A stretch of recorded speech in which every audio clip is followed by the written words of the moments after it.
Hello good morning friends. आपका स्वागत है business success Lalitpur YouTube channel पर। और आपके लिए यहाँ पर यूपीटीईटी से संबंधित बाल मनोविज्ञान, पर्यावरण, हिंदी तथा संस्कृत की क्लासेस दी जा रही हैं। और आप लोगों के लिए यूपी होमगार्ड से संबंधित, लेखपाल से संबंधित, सामान्य अध्ययन में भारतीय आधुनिक इतिहास, भारतीय भूगोल तथा भारतीय राज्य व्यवस्था की क्लासेस दी जा रही हैं। तो आप लोग मेरे चैनल के साथ जुड़कर अपनी तैयारी को बेहतरीन बना सकते हैं।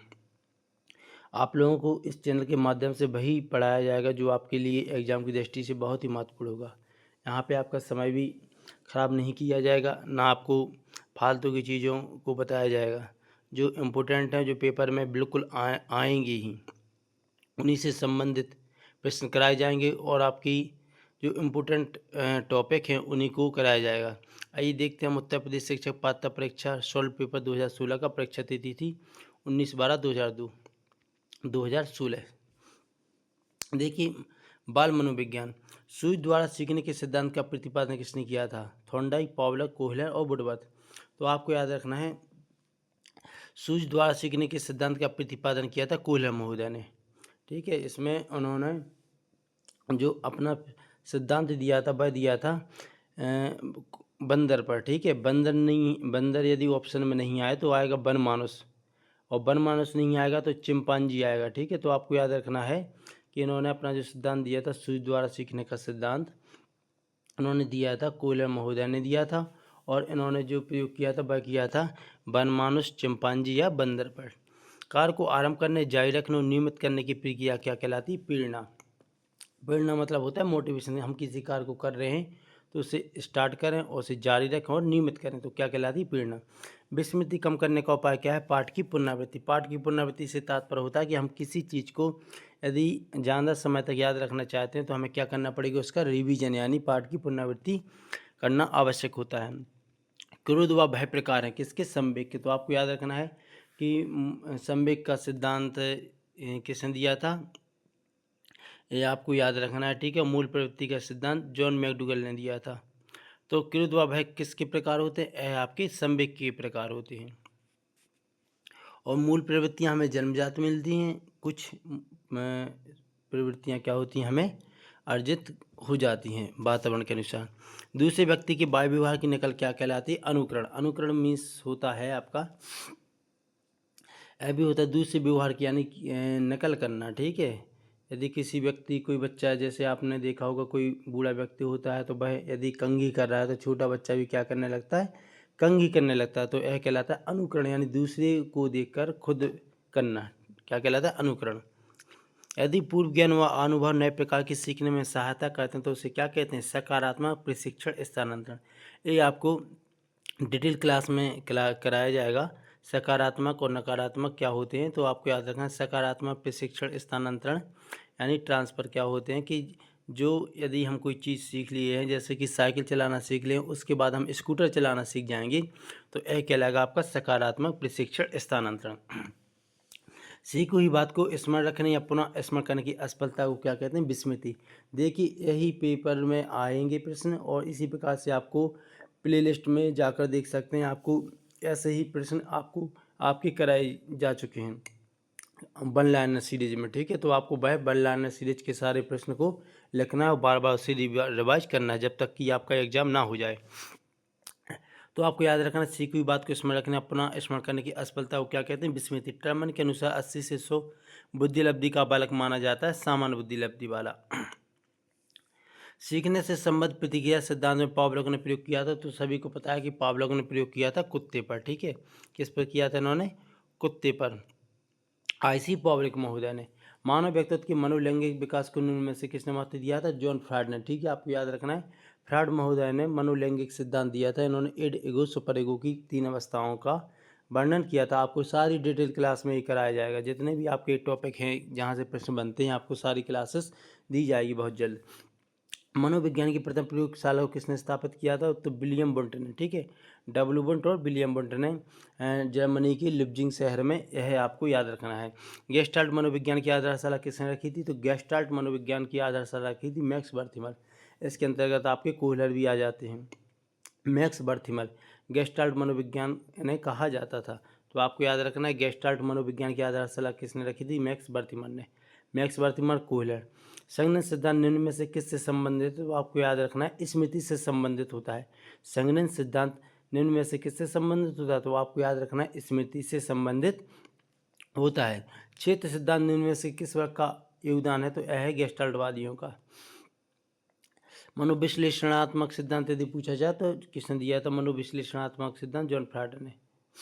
आइए देखिए व्यवहारवादियों पर ज़्यादातर प्रयोग किसने किया था? तो बार्टसन ने। भाटे बैटरी का प्रयोग निम्न में से किस मापन हेतु किया जाता है? तो सभी को पता है कि भाटे बैटरी का प्रयोग किया जाता है बुद्धि मापने के लिए। किसके लिए? बुद्धि मापने के लिए। हॉल का सिद्धांत निम्न में से किसकी व्याख्या करता है? तो आपको याद रखें मूल्यों का विकास। मूल्यों का विकास। हॉल का सिद्धांत निम्न में से किसकी व्याख्या करता है? तो आपको याद रखें मूल्यों का विकास। आइए आगे देखते हैं व्यवहारिक क्षमताओं में वह सापेक्ष स्थायी परिवर्तन जो कि प्रबलित अभ्यास का परिणाम होता है उसे क्या कहते हैं? अधिगम। देखिए मैंने पुरानी क्लासों में बताया गया है यदि कोई व्यक्ति अपना स्थायी किसी व्यक्ति के द्वारा या प्रभावित होकर कुछ गुण उसमें क्या हो जाते हैं? स्थायी हो जाते हैं, यानी बाह्य व्यवहार से सीखा हुआ अपने खुद में क्या कर देता है? स्थायी परिवर्तन कर लेता है, उसे हम क्या कहते हैं? सीखना कहते हैं या अधिगम कहते हैं। आइए आगे चलते हैं कुछ। देखिए संज्ञान किस बुद्धि के सिद्धांत का हिस्सा है? तो आपको याद रखना गिलफोर्ड का सिद्धांत। संज्ञान किस बुद्धि के सिद्धांत हैं? तो यह है आपका गिलफोर्ड का सिद्धांत का एक क्या होता है? यह भाग होता है। 8 वर्ष की सुधी को मानसिक आयु 10 वर्ष, उसकी बुद्धि लब्धि कितनी होगी? तो आपको याद रखना है 100। किस प्रकार से करना पड़ेगी आपको फॉर्मूला लगाना। मानसिक आयु बुद्धि लब्धि बराबर होता है मानसिक आयु वास्तविक आयु गुणे 100। तो आपको याद रखना है जो आपकी मानसिक आयु होगी और वास्तविक आयु होगी वो गुणे 100 करना है, तो आपको आंसर इसमें आ जाएगा। संवेग का कौन सा सिद्धांत इस विचार को मानता है कि संवेगात्मक अनुभव संवेगात्मक व्यवहार पर आधारित होते हैं? तो आपको याद रखना है जेम्स लैंग का सिद्धांत मानता है कि संवेगात्मक जो अनुभव होते हैं वह संवेगात्मक व्यवहार पर आधारित होते हैं। संवेग आप समझ सकते हैं, संवेग वे कहलाते हैं जो हमें जैसे कि क्रोध हुआ, भय हुआ, प्रेम हुआ, ये क्या हैं? हमारे संवेग कहलाते हैं। किसी इच्छा या आवश्यकता में रुकावट पड़ने पर उत्पन्न होने वाला सांवेगिक तनाव क्या कहलाता है? यह कहलाता है आपका कुंठा। किसी इच्छा या आवश्यकता में रुकावट पड़ने पर उत्पन्न होने वाला सांवेगिक तनाव क्या कहलाता है? कुंठा। यदि हम चाह रहे हैं कि हमें कुछ कहीं पे जॉब मिल जाए या कुछ और भी हो जाए, कोई हमारा काम बन जाए और वह काम ना बने तो हमें क्या होगी? अंदर से कुंठा होने लगती है, ठीक है ना। वह स्थिति कैसी बन जाती है? कुंठा की स्थिति बन जाती है। कोहलबर्ग यानी कोहलबर्ग का सिद्धांत निम्न में से किस विकास से संबंधित है? तो सभी को याद रखना है कोहलबर्ग अलग होता है और कोहलबर्ग अलग होता है। तो नैतिक विकास का सिद्धांत दिया था कोहलबर्ग ने, सॉरी उसमें कहीं पे लिख दिया जाता है कोहलबर्ग या कोहलबर्ग, एक ही है, अलग अलग नहीं है, एक ही है। कोहलर अलग होता है, ठीक है, कोहलबर्ग नहीं। तो आपको याद रखना है कोहलबर्ग का सिद्धांत निम्न में से किस विकास से संबंधित है? नैतिक विकास से संबंधित है। इसके बाद देखिए अभिक्रमायोजित कोहलर और कोहलबर्ग, ठीक है, ये आपको डिटेल क्लास में कराया जाएगा। तो आपको कोहलबर्ग का सिद्धांत रखना है। नैतिक विकास का सिद्धांत दिया था किसने? कोहलबर्ग ने, ठीक है। आइए इसके बाद बात करते हैं हम अभिक्रमायोजित अधिगम का प्रत्यय किसने दिया था? तो याद रखना स्किनर महोदय ने। अभिक्रमायोजित अधिगम का प्रत्यय किसने दिया था? स्किनर महोदय जी ने। जब मानव शरीर के एक भाग को दिए गए प्रशिक्षण का अंतर दूसरे भाग में हो जाता है तो इसे क्या कहते हैं? ऊर्ध्वंतरण या क्षैतिजंतरण, या कहलाता है आपका द्विपार्श्विक अंतरण, या इनमें से कोई नहीं। तो क्या कहलाता है? द्विपार्श्विक अंतरण। जिससे एक हाथ से अभी दाएं हाथ से सीखे और बाएं हाथ में सीखने लगे, ठीक है, या कोई प्लेयर है वह पहले लेफ्ट हैंड खेल रहा था फिर उसके बाद राइट हैंड खेलने लगा, तो क्या कहलाएगा? द्विपार्श्विक अंतरण। आपको इतना याद रखना है। दिए हुए प्राप्तांकों के समूह में जो प्राप्तांक बहुधा सबसे अधिक आता है या अधिक बार आता है उसे हम क्या कहते हैं? बहुलक। जैसे आपके लिए कोई नंबर दिया गया 10, 15, 15, 18, 20, 15, 19, 15, 44, 15, तो इसमें किसकी बारंबारता ज़्यादा हो रही है? 15 की। तो आपको याद रखना कि इसमें बहुलक क्या होगा? आपका 15 होगा। क्रिया प्रसूत अनुकूलन सिद्धांत का प्रतिपादन किसने किया था? तो आपको याद रखना है स्किनर महोदय ने। क्रिया प्रसूत अनुकूलन सिद्धांत का प्रतिपादन किसने किया था? स्किनर महोदय ने।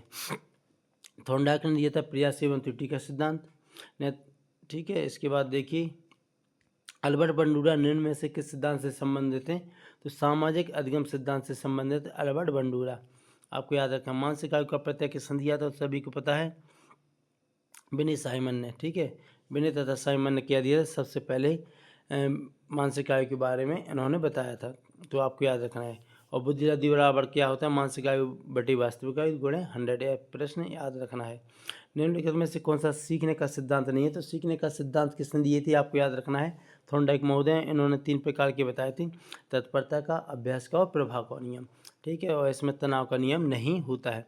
पियाजे मुख्य रूप से किस सिद्धांत के लिए जाने जाते हैं, तो सभी को पता है, संज्ञानात्मक विकास के बारे में जीन पियाजे जाने जाते हैं। इन्होंने 4 प्रकार की अवस्थाओं को बताया गया था, जो 0 से लेके आपकी 12 और 13 वर्ष तक होती हैं। ठीक है, संवेदी पूर्वी अवस्था, मूल संक्रियात्मक, औपचारिक संक्रियात्मक अवस्था, और एक और होती है आपकी, तो ये इस ट्रिक से याद रखना, सबने पूरी की मूर्ति आपकी। ठीक है, सबने पूरी की मूर्ति आपकी।